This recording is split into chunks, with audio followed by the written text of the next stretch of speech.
Hey, what's going on, everybody? Welcome back to the channel here at Crypto Nation. Hey, if you're new here, it's totally free to subscribe. Hit the like button for post notifications. And hey, I just want to say thanks to everybody who got on my live yesterday. It means a lot. Everybody who got on, hit the like button. I'm going to be going live again probably later on tonight, or maybe later today if I got time. I've been busy with other stuff. I'm going to possibly do another live.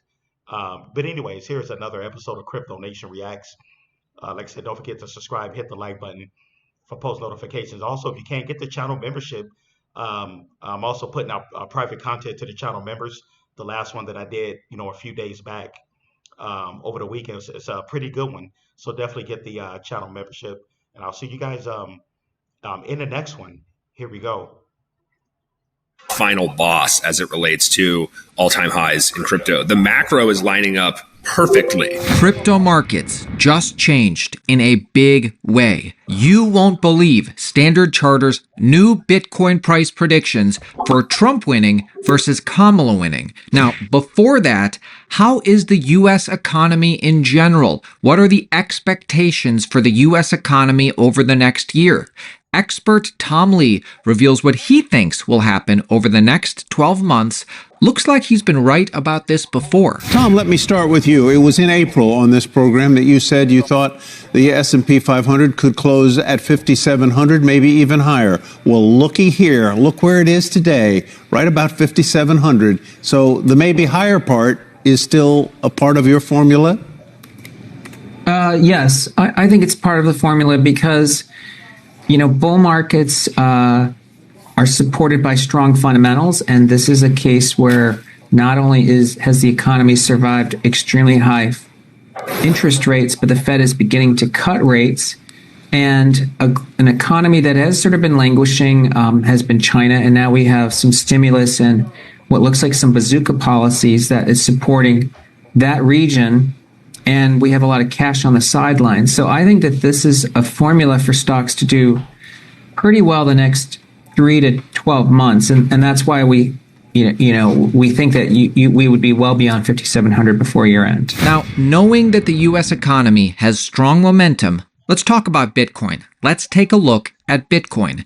Expert cycle trader Bob Lucas, we've shared his work on the channel before.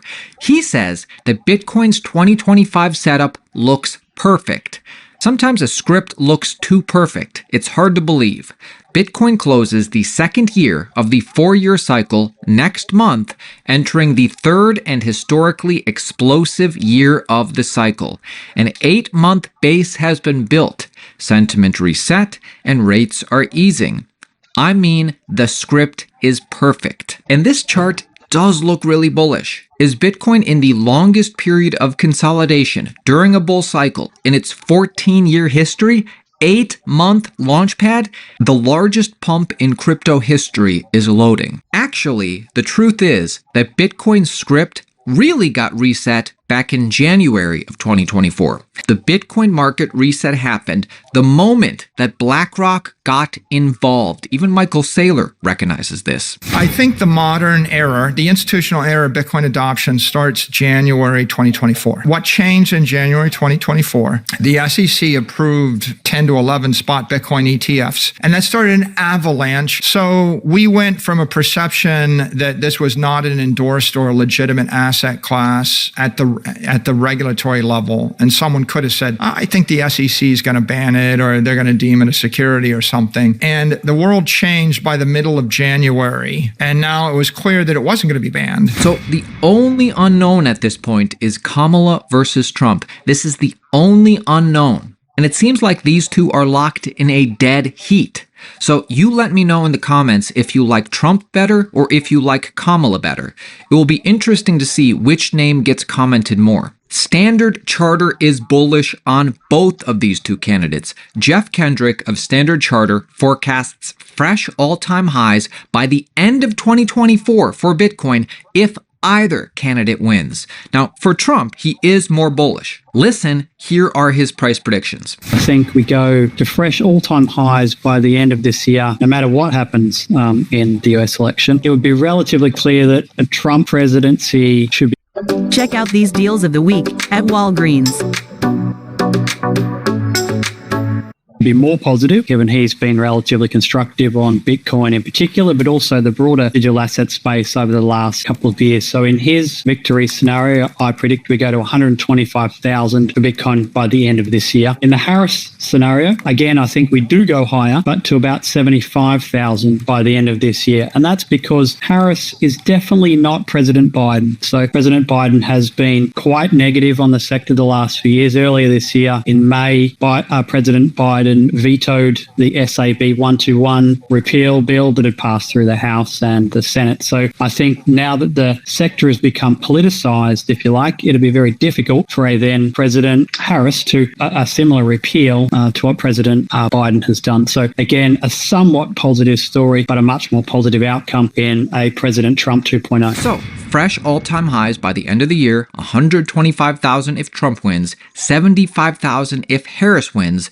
Do you think these predictions are likely by the end of the year? Do you think Standard Chartered is on point? I think something like this will happen, and when something like this happens, so many people will be left on the sidelines, buying in higher, pushing the price higher as they realize what's actually happening. And this is another reason why I encourage you to subscribe to our channel, stay updated on the cryptocurrency market every day. People who follow our channel bought Bitcoin here, bought Bitcoin here, bought Bitcoin here. And the fact is, unlike the internet boom of the 90s, which was primarily confined to accredited investors in the US, Bitcoin is global.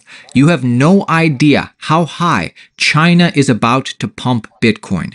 Asymmetrics Joe McCann explains the China-Bitcoin relationship here. Listen to what he says at the very end, and make sure you subscribe to Altcoin Daily for daily crypto content just like this. I think the big change most recently, of course, is obviously the Fed cutting 50 basis points, but also the coordinated central banks' efforts to also cut as well. So whether this is the ECB, the Bank of England, the Bank of Canada, et cetera. So we do have clear tailwinds as it relates to global liquidity picking up, which has a direct impact on risk assets and particularly Bitcoin, and of course the longer tail of tokens in crypto. But the most interesting thing to me is the news that's recently come out of China. I know we saw ahead of the Golden Week in China, which is October 1st through the 7th, which just ended last night.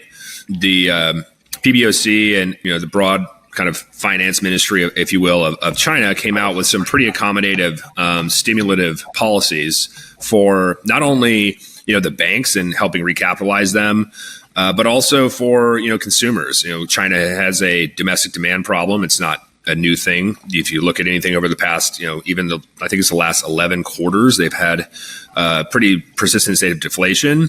This is a problem for some place like China, where they're an export-driven economy, and if their domestic demand is effectively zero in terms of growth, they need to fix that. And so there is actually a pretty strong correlation between the expansion of China M1 money supply. So these are deposits that are not necessarily just going in the savings account like M2, and the price of Bitcoin. So what we saw at the beginning of the year, yes, we knew the ETF was coming. We knew that there was going to be a strong narrative behind those ETF flows, and that actually did happen. But what a lot of people didn't see was the expansion of M1 money supply in China as a direct correlation to Bitcoin's price improvement. How does that fit into all of the other catalysts that are kind of at play for Bitcoin right now? It kind of sounds like this idea that we're probably going to retest the all-time high by the end of the year, probably even break that and get another all-time high is still a likelihood. But given everything you just said, how would you place that among the other themes, and what would you say is sort of the dominant theme to get us to those new records later this year? Yeah, I mean, it's all connected. And so, if you zoom way out and you just kind of look at, say, the global liquidity picture, global liquidity bottomed in October of 2022. These liquidity cycles tend to last between 5 and 6 years. We're not quite halfway through that yet, and we're just now starting to see tailwinds pick up on the global liquidity side. The reason I highlight China is, I wrote in our latest asymmetric market update this past weekend, is that they're kind of like the final boss as it relates to all-time highs in crypto. The macro is lining up perfectly for Bitcoin to make new all-time highs later this year. But the kind of catalyst, or really the accelerant, I think has a lot to do with policy that comes out of China. So, if you look at the global liquidity picture today, we keep hitting new all-time highs every week, and that's whether that's collateral ratios improving on U.S. Treasuries that are deposited as collateral, or it's actually the expansion of central bank balance sheets or easing policies that they put in place. These are all naturally accretive to things like Bitcoin. I do think that Southeast Asia, being that it is about 70 to 80% of global trading volume as it relates to crypto, and yes, crypto and Bitcoin is banned within China. But as you start to see a loosening of monetary policy in the region, that tends to spread to the broader region throughout Southeast Asia. And so from our perspective, yes, we're going to see things like the TGA being drained. By law, Yellen has to spend that money. That's accretive to liquidity. There is the potential for rules changes to the discount window to remove the taboo effect of banks actually posting collateral to the discount window and receiving cash.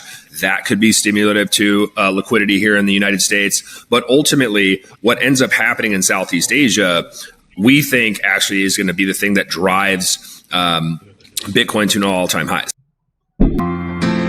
Calgary has this emerging tech industry and tech community. We're destigmatizing mental health. We've made a... All right, everybody, that concludes that episode of Crypto Nation Reacts. Tell me what you think.